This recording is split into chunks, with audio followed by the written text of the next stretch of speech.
Assalamualaikum warahmatullahi wabarakatuh. Perkenalkan, nama saya Lisnawati Sophia. Saya guru Bahasa Indonesia di SMK Negeri 1 Padaherang. Saat ini saya sedang mengikuti program pendidikan profesi guru dalam jabatan 2022 kategori 2 di Universitas PGRI Madiun.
Ya, silakan KM-nya untuk menyiapkan dulu dan berdoa. Juga hormat beri salam. Assalamualaikum warahmatullahi wabarakatuh. Waalaikumsalam warahmatullahi wabarakatuh. Sebelum belajar, kita berdoa terlebih dahulu. Berdoa mulai. Bismillahirrahmanirrahim. Amin. Ya baik, Ibu absen dulu ya. Anggara, Hadir. Rizky, Hadir. Wahyu, Anissa. Nah, untuk pertemuan kita hari ini, kita akan melanjutkan materi mengenai teks laporan hasil observasi. Tapi sebelumnya, Ibu mau bertanya terlebih dahulu, kira-kira kemarin masih ingat tidak kita belajar mengenai apa saja? Kaidah Iya, menganalisis struktur dan kaidah kebahasaan dalam teks laporan hasil observasi. Nah, berbicara tentang struktur, masih ingat tidak struktur teks laporan hasil observasi itu ada apa saja? Oke, silakan. Definisi umum, bagian dan definisi manfaat. Betul, ada 3 ya. Yang pertama itu ada pernyataan umum, kemudian definisi bagian, dan yang terakhir adalah definisi manfaat. Nah, kemudian kalau kaidah kebahasaannya yang kemarin kita cari ini ada apa saja? Oke, silakan Wahyu. Kalimat definisi dan deskripsi, kata verba dan nomina, dan imbuhan serta kata imbuhan di. Kata depan. Nah, salah ya. Nah, yang pertama adalah mencari kategori kata verba atau kata kerja dan kata nomina atau kata benda. Kemudian yang kedua adalah mencari imbuhan serta kata depan atau preposisi di, ya itu. Kemudian yang ketiga adalah mencari kalimat definisi dan kalimat deskripsi. Nah, sekarang untuk kompetensi dasar yang akan kita pelajari pada hari ini adalah kompetensi dasar yang kedua nih. Yaitu mengkonstruksi teks laporan hasil observasi dengan memperhatikan isi dan aspek kebahasaan. Nah, di sini Ibu jelaskan dulu yang dimaksud mengkonstruksi ini adalah membuat. Untuk tujuan pembelajaran kita hari ini adalah kalian akan Ibu ajak untuk menulis teks laporan hasil observasi berdasarkan video yang akan Ibu tayangkan nanti setelah ini. Gitu.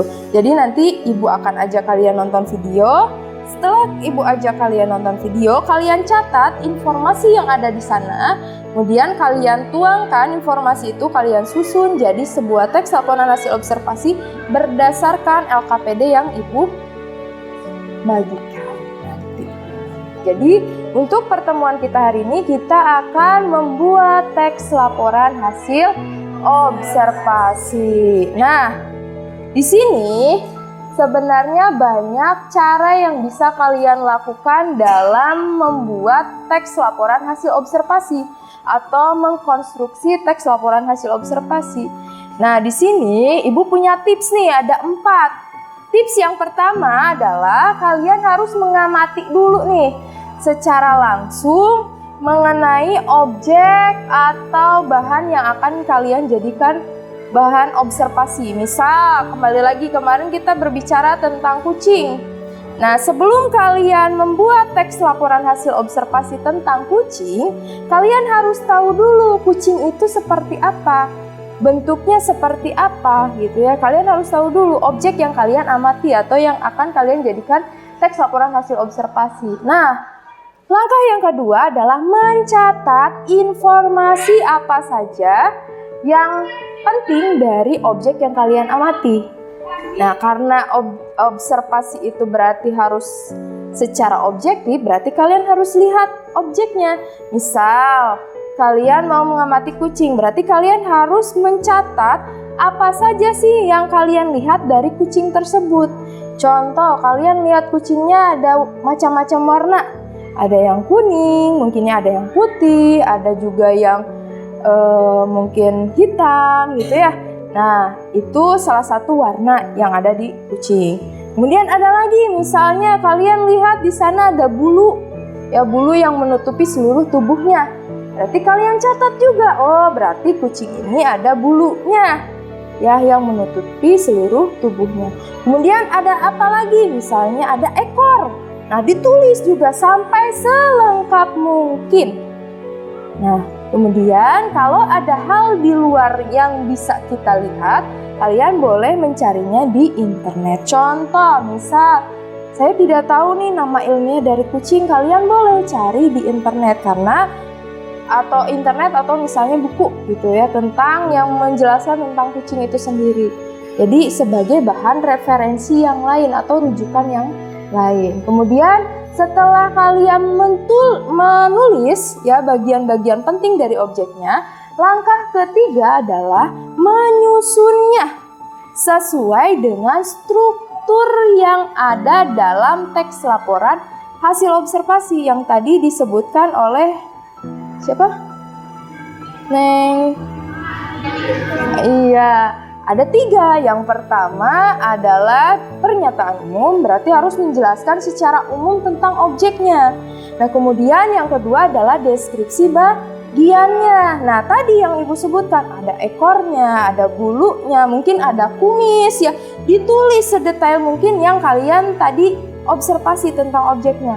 Nah, kemudian baru yang ketiga adalah deskripsi manfaat. Nah, sekali lagi manfaat di sini bukan hanya untuk dikonsumsi saja ya. Masa kucing dikonsumsi kan ya nggak mungkin. Nah, manfaat yang bisa kita ambil ketika kita memelihara kucing apa? Misal bisa menghilangkan stres ya. Kemudian menyalurkan hobi yang mungkin hobinya memelihara kucing dan lain sebagainya.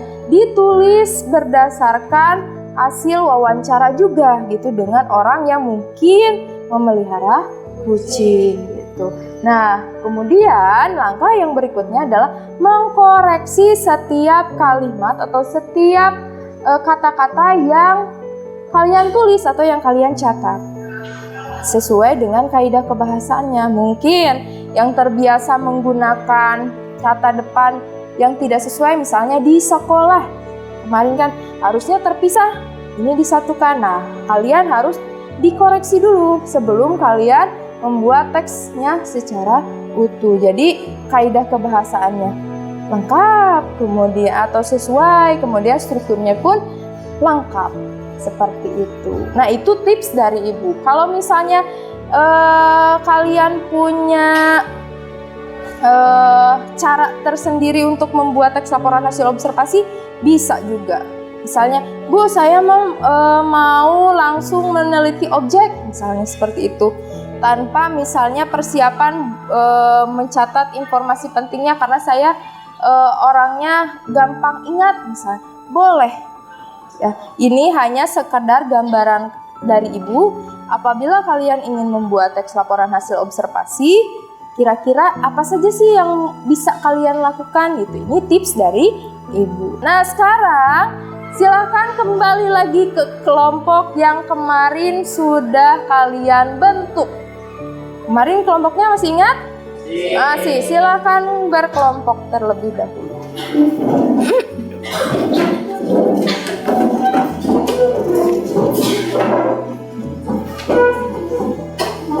Oke, mohon diperhatikan dulu sebelum membuat teks laporan hasil observasi. Sekali lagi di sini nanti akan Ibu tayangkan terlebih dahulu video mengenai teks laporan hasil observasi ya. Nanti kalian catat informasi apa saja yang kalian dapatkan dari tayangan itu, kemudian kalian susun menjadi teks laporan hasil observasi yang sesuai dengan struktur dan kaidah kebahasaannya. Oke, selesai. Silakan dicatat informasinya yang tadi kalian tonton, kemudian kalian susun dalam buku tugas dulu, nanti baru dipindahkan ke LKPD yang tadi Ibu bagikan. Silahkan diskusikan dengan teman sekelompok.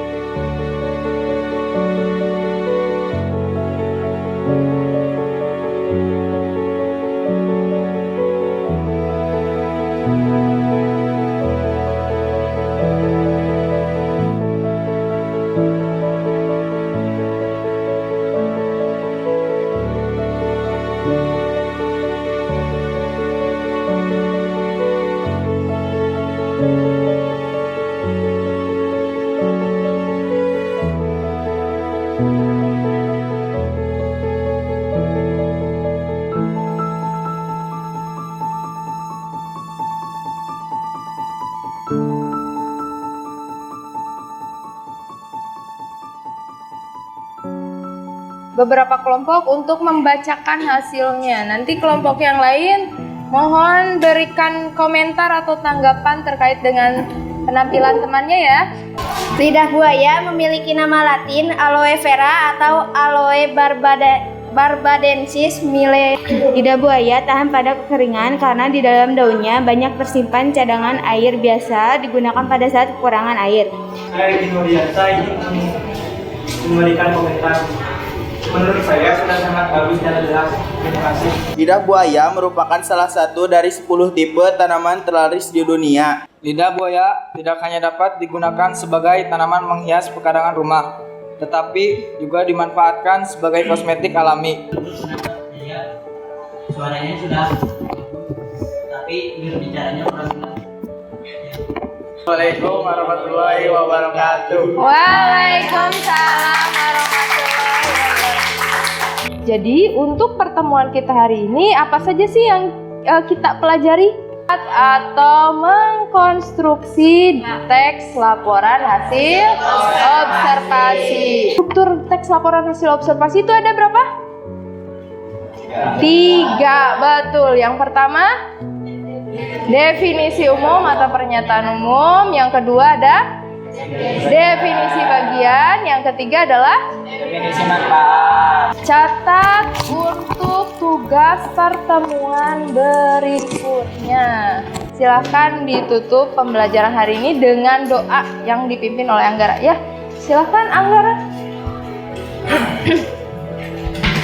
Assalamualaikum warahmatullahi wabarakatuh. Waalaikumsalam warahmatullahi wabarakatuh. Sebelum penutupan kita berdoa terlebih dahulu. Berdoa mulai. Bismillahirrahmanirrahim.